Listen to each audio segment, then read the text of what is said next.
Hi everyone, hope you're doing well from wherever you're watching this channel, depending on your time zone. Now, Kenyans, we have been left in a dilemma because we are seeing a lot of confusion coming from one side of the political class in this country. Now, we were looking at ODM as the opposition side to lead in oversighting this regime. Because you cannot have a government that can not have that strong opposition really to put it on toes for oversight.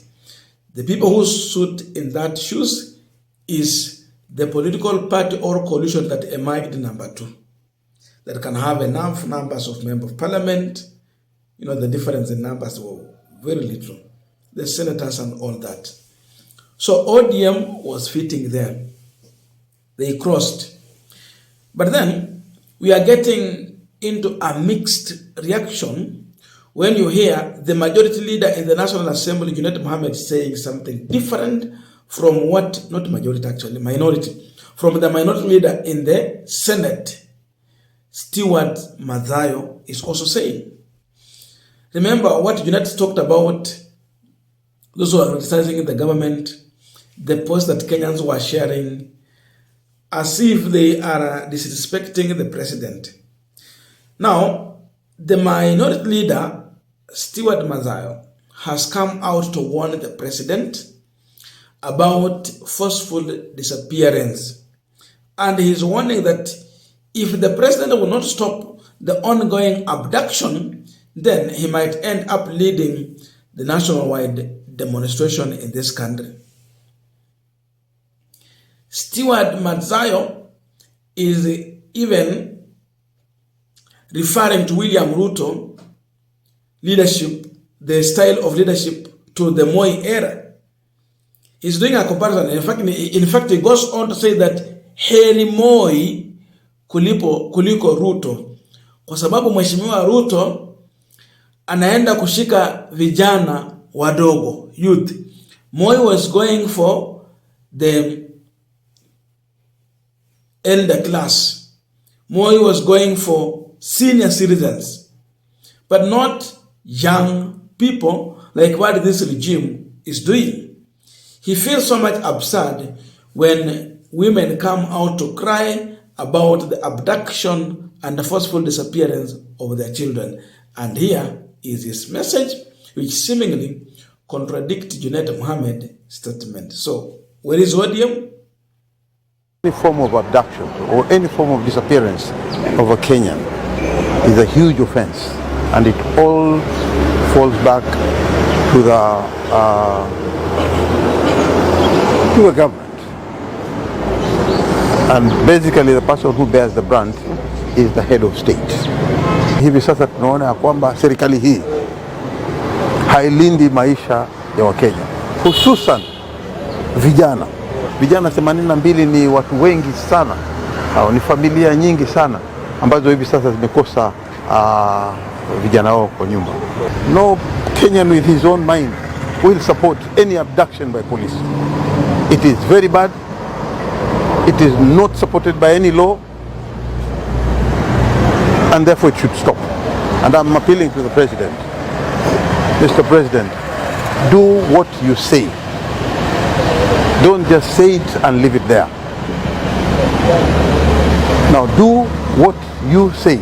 You're going to stop the abductions. Then stop them from now on. We don't want to hear tomorrow somebody else has been abducted. We don't want to hear any young man disappearing from his home. There are so many mothers crying on the TV every day. It pains us. As a representative and as a leader in this country, it pains me to see an old lady crying that her own son has been kidnapped. So this kind of abduction, please, for heaven's sake, Mr. President, stop them and stop them right now. I totally disagree with the president that you should not tell parents to take care of their children. It is your responsibility, Mr. President, to ensure that no abductions take place. Afadhali hata Moi, ukishikwa askari wake walikuwa hawajifichi. Walikuwa hawaji na magwanda ambao wanaficha macho, wanaficha pua, wanaficha midomo. Wakati wa Moi ukishikwa, tunajua pengine tunakungoja huko Ngong. na ilikuwa si kawaida, na ilikuwa si kila siku. Hii kitu inatendeka kila siku, na hatujui sasa who is next. Huwezi kufanya mtoto ambaye anajua wizi ambao unatendeka ndani ya serikali asiwezi kusema. So and therefore mimi kwa maoni yangu mimi naona this country is sliding back to the days of Moi era. Wakati wa Moi ulikuwa wakati mbaya, na ni wakati ambao tulikuwa hatutaki kurudi huko. Lakini hivi sasa mimi vile naona sasa kama ambaye tunarudi tena katika serikali ya Moi. Watu kupotea, lakini Moi alikuwa anapoteza watu wazima, hakupoteza vijana. Alikuwa anapoteza wale mababe waliobebea katika siasa. I can tell you one thing, if this abduction doesn't stop, you will find me on the street. In fact, nitaongoza hata kama hivyo. Ikibidi niongoze, nitaongoza. Maanake kuteka watu nyara, kuteka Mkenya nyara ni makosa sana. Na hususan kuteka nyara kijana ambaye hata kazi hana, hafanyi kazi, hata mapato wenyewe hana. Ni kuomba hapa na pale, wakipewa pesa wanaweka kwa simu, wanasema hapa kunaendelea kitu kibaya. Hivyo si makosa. To criticize the government online is not a mistake. You are entitled to criticize. You are entitled to air your opinion. It is enshrined in the Constitution. And I can tell you very clearly, I'm a lawyer. It's a shame now we are...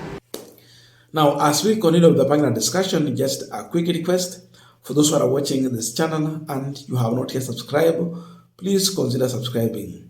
To our returning subscribers, I must say thank you so much. And again, to all our viewers, please give this video a thumbs up. Thank you so much, and back to our discussion.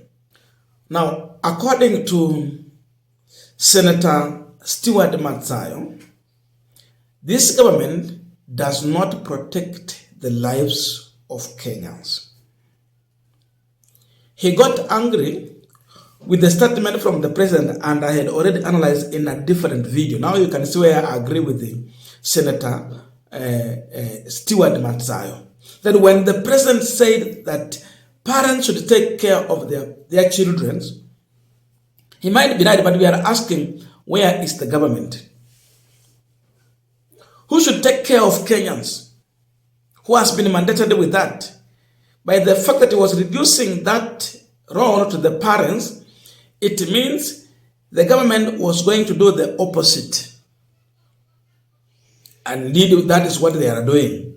You abduct, you intimidate, you torture, you kill. He's against that. But then, with the current growing confusion in ODM party, I've been reading comments, and I've seen Kenyans are now saying that they don't want anyone from ODM side except Babu Owino.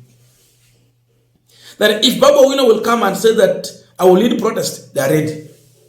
Because at least Babu Owino has been able to demonstrate that he is there for the people and not to be a sycophant or a supporter of where. He's the only one who has come out very strongly to distance themselves from the current broad-based inclusive government of William RUTO.